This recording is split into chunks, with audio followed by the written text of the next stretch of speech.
Je suis dans l'Est parisien, dans un petit jardin tranquille. Il y a les oiseaux qui chantent. Il fait moins chaud, c'est agréable. Et nous continuons notre exploration des mondes Midi en relation avec le Jyotish. Alors,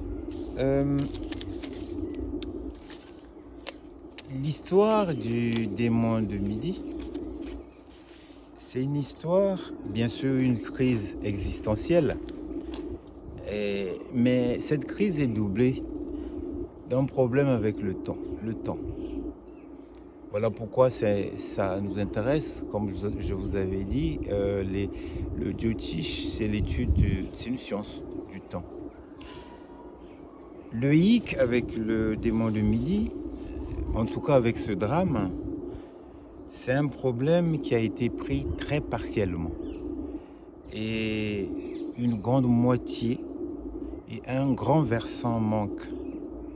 Et ce versant, il est déterminant et personne n'en parle vraiment.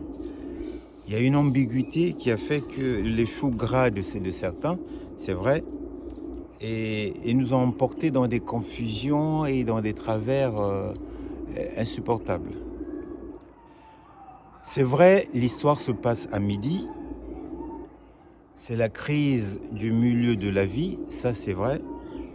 Sans doute parce que le sujet ressent déjà les limitations qui sont imposées par l'âge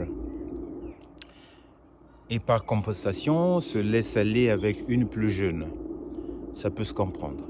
C'est l'écrivain de Bourget, en tout cas son livre, Le démon de Midi, qui revient chez lui, il retrouve son village, il est bien, il est posé, et il est plein de fougue et de désir et se laisse aller à ses pulsions sexuelles. Surtout qu'il a ce rêve, qu'il a l'ivresse de retrouver une chair bien fraîche. Et ça peut se comprendre. Mais l'autre versant plutôt, qu'on parle pas beaucoup, ça se passe toujours à midi. C'est le démon qui prend le moine au moment le plus chaud de la journée.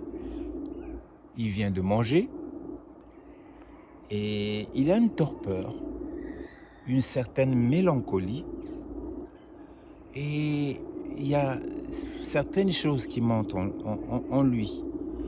Vraiment une mélancolie. Il se dit, mais à quoi bon tout cela? À quoi bon de croire en Dieu? Quelle est cette vie que je mène? Qu'est-ce que je fais là? À quoi tout cela sert? Eh bien, croyez-moi, ce n'est pas un démon de tentation, de puissance sexuelle, mais c'est celui de l'absence de puissance sexuelle, l'absence de tentation. Et là, vous voyez, il y a une polarité entre cette puissance sexuelle, qui est un démon, le démon de Midi, mais de l'autre côté, il y a l'absence de pulsion. Ces deux choses sont en polarité chez l'homme. Alors c'est moins exotique, c'est moins croustillant, ça se vend moins bien, mais ça existe. Et ces deux choses, ces deux situations sont en polarité. D'un côté, nous avons une force, un désir d'explorer, d'être viril, unique, original, étrange, presque marginal avec l'autre. Et de l'autre côté, il y a une envie de disparaître, de ne plus s'exprimer. Ça, c'est une tentation aussi. Alors, cet événement pulsionnel a bien fait parler, a bien fait bavarder. Il a alimenté la littérature, le théâtre, le cinéma, décrivant sur le registre tragicomique ce dérapage à la loi du devoir conjugal, la cassure des liens et la culpabilité s'y afférent.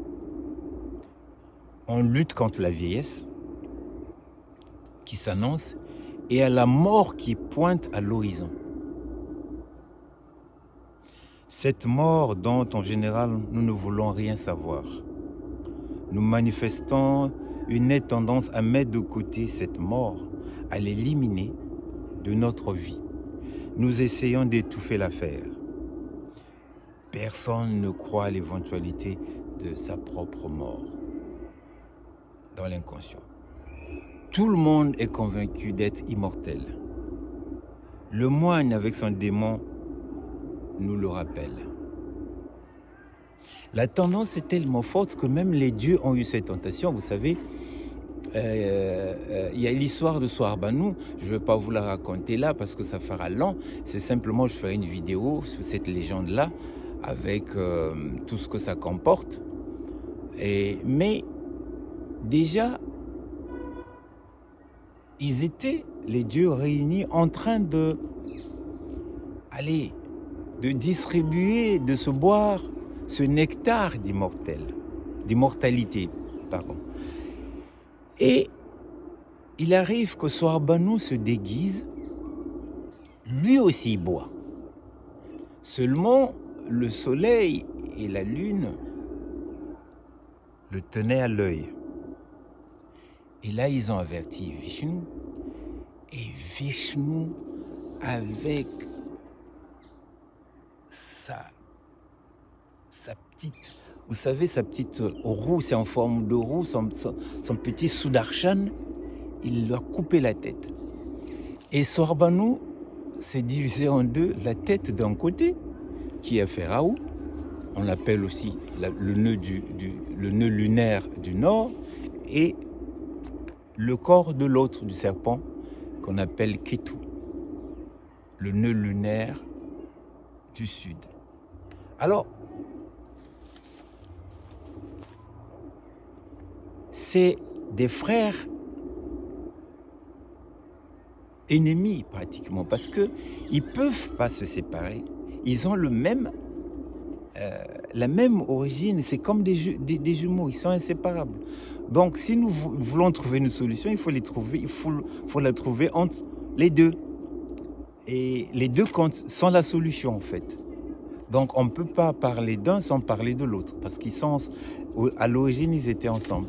Et en plus, ils ont bu le nectar de l'immortalité. Si nous voulons l'immortalité, ben ma foi, il faut qu'on rentre dans cette mythologie-là qui est pleine d'enseignements, qui est pleine de guérison. Alors, dans cette lutte contre l'angoisse du vieillissement, de la mort, quelque chose de fondamental s'est modifié dans notre rapport avec le temps. Nous avons gagné au moins 2 décennies supplémentaires. Hein. Nous avons gagné un peu de temps, donc on vieillit un peu plus, on vit un peu plus. Mais Raoult et Ketu nous proposent, en tout cas dans le Jyotish, autre chose. Et ça mérite le détour parce que l'essentiel pour moi se trouve sur la marge. Et c'est sur la marge qu'il faut trouver la solution. C'est pas dans tout ce bouillon qui se dit, qui barbote. Alors,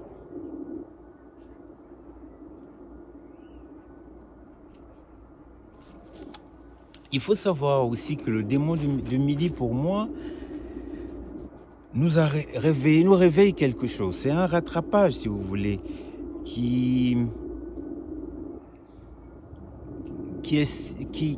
c'est un peu comme avoir des lendemains qui chantent. C'est-à-dire que la sexualité de l'homme mûr subit quelques modifications qui sont inévitables. Hein. L'érection peut devenir capricieuse. Elle ne réagit plus aussi rapidement et peut prendre du temps à s'établir, aboutissant parfois à des pannes sexuelles. La baisse de la puissance physique ne signifie pourtant pas que le désir diminue. Freud nous a aidés un tout petit peu, nous a avancé un peu dans cette affaire-là, et il a dit que le ça ne vieillit pas dans la circulation de la libido. C'est une bonne chose déjà. Il n'y a ni jeune ni vieux, le désir n'a pas d'âge. Ça, c'est beau, ça. Mais le corps organique continue à vieillir, mais le corps pulsionnel réclame en quelque sorte son dû de jouissance. Que faire? C'est là où le Jyotish rentre en jeu. Et le Jyotishi, lui, il regarde l'axe karmique. Car il peut lire le temps en détail, savoir quand est-ce que l'événement va se passer, et comment l'anticiper, comment le gérer. Vous savez, quand on connaît quelque chose, on sait ce qui va se passer, on le gère mieux que quand ça arrive à l'improviste. Comment remédier à cette tragédie sans rentrer dans les travers de Romain Gary, qui dit que le temps est le plus grand travelo que je ne connaisse. Je le cite, hein. Et l'irréparable outrage du temps